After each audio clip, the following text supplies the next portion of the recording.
ಸಂಜೀವಿನಿ ಗುಡ್ಡವನ್ನು ತೆಗೆದುಕೊಂಡು ಲಂಕೆಗೆ ಹಿಂತಿರುಗಿ ಬರಬೇಕಾದರೆ ಈ ಭದ್ರಾ ಜಾಗದಲ್ಲಿ ವಿಶ್ರಾಂತಿ ಪಡೆಯುತ್ತಾರೆ. ಈ ಮಲಗಿರುವ ದೃಶ್ಯವನ್ನು ಭದ್ರಾಸೇನ ಎಂಬ ರಾಜರು ಆಂಜನೇಯನ ಮೂರ್ತಿಯನ್ನು ಪವಿತ್ರ ಗೋಡೆಗಳಿಂದ ಚಿತ್ರವನ್ನು ಶಾಶ್ವತವಾಗಿ ಪ್ರತಿಷ್ಠಾಪಿಸಿದ್ದಾರೆ.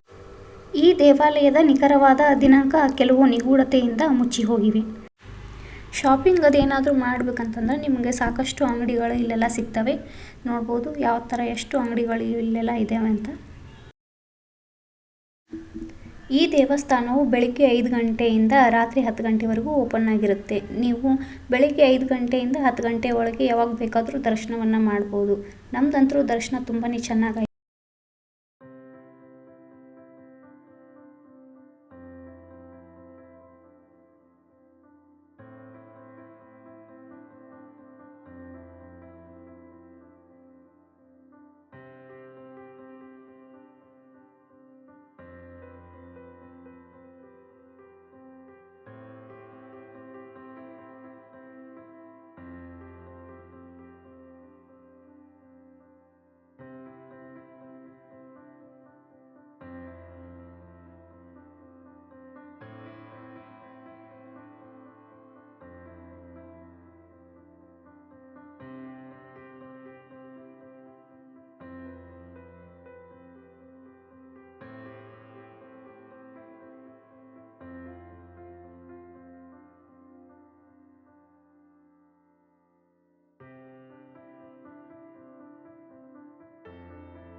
ಇಲ್ಲೆಲ್ಲ ಹೂವಿನ ಮಾರ್ಕೆಟ್ ಅದಿರುತ್ತೆ.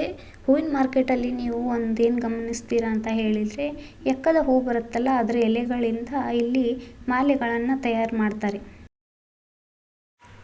ಇದೇ ಥರ ಎಲ್ಲರೂ ನಮಗೆ ಸಪೋರ್ಟ್ ಮಾಡ್ತಾಯಿರಿ. ಇನ್ನೂ ಹೆಚ್ಚೆಚ್ಚು ವಿಡಿಯೋಗಳನ್ನು ನಾವು ನಿಮಗೆ ಅಪ್ಲೋಡ್ ಮಾಡ್ತೇವೆ. ಮತ್ತು ಶೇರ್ ಮಾಡಿ, ಲೈಕ್ ಮಾಡಿ, ಸಬ್ಸ್ಕ್ರೈಬ್ ಮಾಡಿ. ಧನ್ಯವಾದಗಳು.